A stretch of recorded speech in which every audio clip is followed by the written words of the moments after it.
Michael adjusted the strap of his old backpack before stepping into the aircraft, waiting patiently as other passengers found their seats. His 8-year-old daughter, Emma, held his hand tightly, looking around with the excitement only a child could have before a flight. It was her first time traveling by plane, and every small detail fascinated her, from the smiling flight attendants to the rows of wide windows looking out onto the runway. Their boarding passes showed seats in business class. Michael had spent months saving for the trip because he wanted Emma to be comfortable. She had been through a difficult year after losing her mother, and this journey was meant to be something special for the two of them. As they reached their seats, Michael carefully placed their bags in the overhead compartment and helped Emma buckle her seatbelt. "Is this really where we are sitting?" she asked with a bright smile. He nodded. "Yes, enjoy every moment." A few seats away sat Victor Grant, the CEO of a successful technology company. Dressed in an expensive tailored suit and wearing a luxury watch, he barely looked up from his phone until he noticed Michael settling into the seat across the aisle. Victor frowned. He looked Michael up and down, the faded sneakers, the inexpensive backpack, and the neatly pressed but old shirt. Leaning toward the colleague traveling with him, he spoke loudly enough for nearby passengers to hear. "Business class used to feel exclusive," he said with a smirk. "Now they'll sell these seats to anyone." His colleague gave an awkward laugh but said nothing. Emma looked at her father, sensing the uncomfortable atmosphere.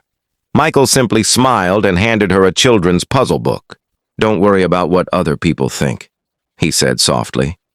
"A person's character is worth far more than the clothes they wear." Emma nodded and returned to her book. Several nearby passengers had heard Victor's remark. Some exchanged uneasy glances, clearly embarrassed by his behavior, but no one confronted him. Michael chose not to respond. He had learned long ago that silence could sometimes carry more strength than the sharpest reply.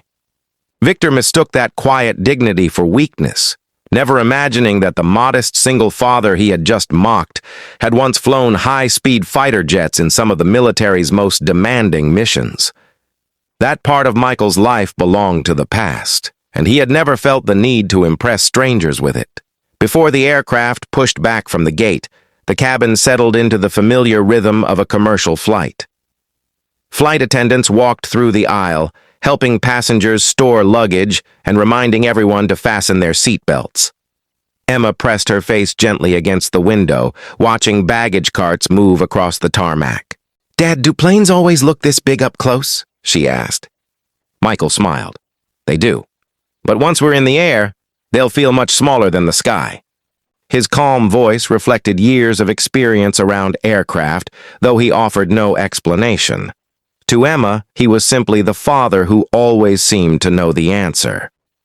Across the aisle, Victor continued speaking loudly on his phone before switching it off for takeoff. "My meeting tomorrow is worth more than most people make in a year," he boasted to the colleague beside him. "Time is money. That's why successful people travel like this." His words carried through the quiet cabin. A few passengers exchanged uncomfortable looks, but no one responded. As the aircraft accelerated down the runway, Emma instinctively reached for Michael's hand. He squeezed it gently. "Ready?" She nodded with a nervous smile. Within seconds, the plane lifted smoothly into the air. Emma's eyes widened as buildings became tiny and clouds surrounded the aircraft. "This is amazing," she whispered. "It is," Michael replied, enjoying her excitement more than the view itself. About 30 minutes into the flight, the seatbelt sign chimed unexpectedly. The aircraft gave a brief but noticeable jolt. Drinks on several tray tables rippled and conversations paused. The captain's voice came over the speakers. "Ladies and gentlemen, we've encountered an area of unexpected turbulence. Please return to your seats immediately and fasten your seatbelts. Our crew will suspend cabin service until conditions improve." Most passengers quietly obeyed. Victor, however, looked irritated. "Unbelievable," he muttered. "Even the weather is wasting my time." Michael remained composed, reassuring Emma that turbulence was common and usually passed quickly. His confidence helped her relax. Then another, much stronger jolt shook the aircraft. A few passengers gasped. The cabin suddenly felt different. Not simply uncomfortable, but tense. Michael instinctively looked toward the cockpit, recognizing subtle signs that suggested the crew might be dealing with more than ordinary turbulence. He stayed silent, hoping he was wrong, while the atmosphere on board grew noticeably heavier. A few uneasy minutes passed as the aircraft continued through rough air. The cabin lights flickered for a brief moment before returning to normal. Flight attendants, now strapped into their jump seats, exchanged quick glances, but remained professional, offering reassuring smiles despite the tension. Emma tightened her grip on her father's arm. "Dad, is everything okay?" Michael looked at her calmly. "The pilots are trained for situations like this. The best thing we can do is stay seated and follow instructions." His steady voice helped ease her fear, though his own attention remained fixed on every sound coming from the aircraft. Years earlier, he had spent thousands of hours flying high-performance military aircraft. Even after retiring from the Air Force, certain instincts never disappeared. He noticed subtle changes in engine noise and the aircraft's movements that most passengers would never recognize. Then the public address system clicked on again, but this time it wasn't the captain's usual calm announcement. "Ladies and gentlemen," the captain said, his voice controlled yet urgent, "if there is a qualified military or fighter pilot on board, please identify yourself immediately by pressing your flight attendant call button." For a moment, the cabin fell completely silent. Passengers looked around in confusion. Victor's confident smile disappeared. The seriousness in the captain's voice left no doubt that this was not a routine request. Several people whispered to one another, wondering what had happened. Michael closed his eyes for a brief second. He had promised himself that chapter of his life was behind him. Since becoming a single father, Emma had been his entire world. He had no desire to step back into the cockpit of any aircraft again. Emma looked up at him, noticing the thoughtful expression on his face. "Dad?" she asked quietly.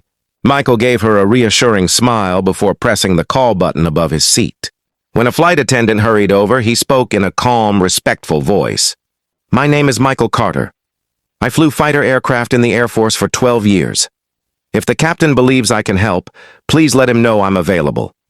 The flight attendant's expression changed instantly from concern to cautious relief. She nodded without hesitation and quickly made her way toward the cockpit, while the passengers watched in stunned silence. For the first time since boarding, Victor looked at Michael, not with arrogance, but with disbelief. The flight attendant returned within moments, her expression calm but urgent. "Sir, the captain would like to speak with you immediately." Michael looked at Emma and gently placed a hand on her shoulder. "I'll be back as soon as I can. Stay buckled in and listen to the crew, okay?" She nodded, trying to hide her fear. "Be careful, Dad." "I will." As Michael walked toward the front of the cabin, passengers followed him with their eyes. The man who had quietly ignored insults only an hour earlier was now being escorted to the cockpit.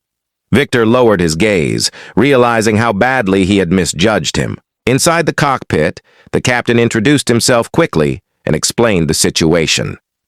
One of the first officers had become seriously ill, leaving the remaining crew under intense pressure while navigating unstable weather. The aircraft was still fully controllable, but an experienced pilot could assist with monitoring instruments, handling radio communication, and reducing the captain's workload. Michael listened carefully. "Tell me exactly what you need." The captain pointed to the displays. "I need another trained set of eyes." Without hesitation, Michael settled into the observer's seat. Years had passed since his last military flight, but the discipline and procedures returned almost instinctively. He carefully monitored the flight instruments, read checklists, and confirmed navigation information while the captain concentrated on flying the aircraft. After nearly 20 minutes, the turbulence gradually weakened. The aircraft left the storm behind, and the warning lights that had demanded constant attention finally disappeared. The captain smiled with visible relief. "I've got it from here, thank you. Your experience made a real difference today." Michael simply nodded. "I'm glad everyone is safe." A few minutes later, the captain addressed the passengers. "Ladies and gentlemen, we appreciate your patience during an unexpected situation.